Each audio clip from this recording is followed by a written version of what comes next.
Have you ever in your life thought you were winning and then all of a sudden life happens?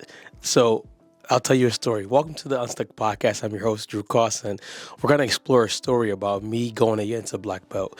Now, if you don't know who I am, my name is Drew Carson. I do Jitsu. I am a white belt and I've won against black belts a good amount of times, but this one sticks out the most. And I've gotten beat every time I went against a black belt. So let's just start off with that. But I was with a black belt. His name is Pedro. Super nice, older Spanish guy. Super nice, super talented. And we were going in the match. It was a Saturday morning at Open Mat. And if you know Jiu-Jitsu culture, you can't call out an upper belt. They have to call you out. So he calls me out to come and do a round with him. And I'm like, all right, cool. I'm nervous because I'm like, he's good, he's strong, and he's just years ahead of me. So we're in the match, and for some reason, like, I start overpowering him. So in my white belt mind at the time, I get super excited. I'm super excited. I'm like, oh my gosh, I may actually tap out a black belt. And he does something to my leg where he locked my leg where I could not get out of it. I couldn't push. I couldn't like get my way out of it. And he held me there for probably about 4 minutes. And I just started gassing out because I couldn't move my legs in, right? And the way he had me where I couldn't put my hands or my arms anywhere around his neck or anything. So I was just trapped for the remainder of the round. And while the round was going on, in my head, I kept thinking, man, if I get my legs out of the way, if I get my legs back, I probably can get him. In his mind, I didn't know what he was thinking. And I'll tell you what he was thinking later on. So I'm thinking, I'm a white belt, I'm a beginner. I'm going to tap out somebody who's been in this for about 15 years, right? Ego, but also I'm just thinking like, hey, I actually got him in a position where he might be vulnerable. The match ends and I'm like, man, I couldn't get my legs back. And he said something to me that changed how I look at jiu-jitsu and how I look at life, which is the lesson today. He says, I knew you were stronger than me and I knew you were faster than me. So I had to do something to eliminate your strength and your speed. Blew me away. It blew me away because I'm like, he wasn't negating that I was faster than him or stronger than him. I'm way younger than him, so I might have those advantages because I'm younger. So he said if I could eliminate those two, I knew I could last the round. So he knew I wasn't going to beat you today with strength because you're stronger than me. I wasn't going to beat you today with speed because you're faster than me, but I have more wisdom in what to do in certain situations. That brings us to the lesson today, where the lesson would be always seek some help.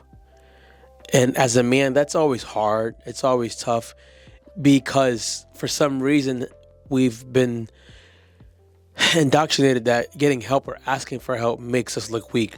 I'm here to bust the bubble. It makes you appear that you want to go further, even faster. Now, if I didn't ask him what he was doing, he probably wouldn't have said anything. So I was like, yo, Pedro, what were you doing that I couldn't get my legs loose? And he told me, he was like, I locked this leg, and by me locking this leg, you couldn't move your hip. And then the position that I had you couldn't reach my neck. So I knew if I can just hold you in this position, you wouldn't have an advantage anymore. Now, as I got more technical, excuse me, I'm getting over a cold. As I got more technical, I knew ways to get out of it.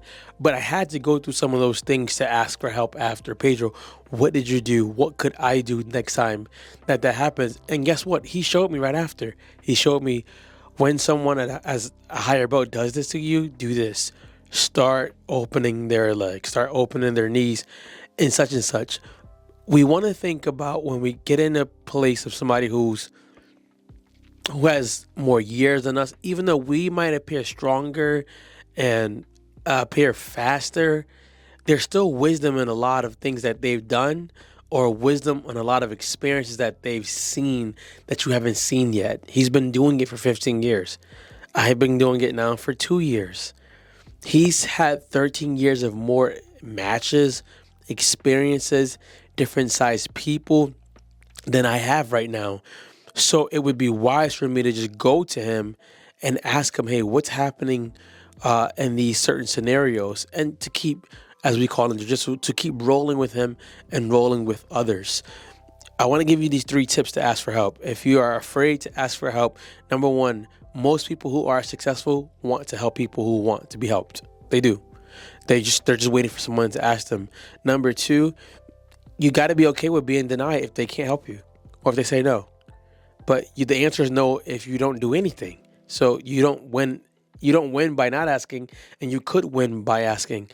And number three, realizing the more we can put our ego aside, and the more we can realize that pride does not belong in the camp of lions and in the camp of people who want to grow, we'll realize asking for help doesn't make us look small.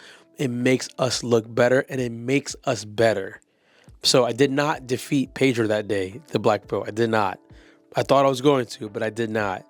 But he did acknowledge that if I keep practicing, if I keep at it, good things can happen. So make sure you subscribe, share with your friend so that we can keep sharing more of these messages with men and with people to get unstuck in life, fitness, and faith. Be good, guys.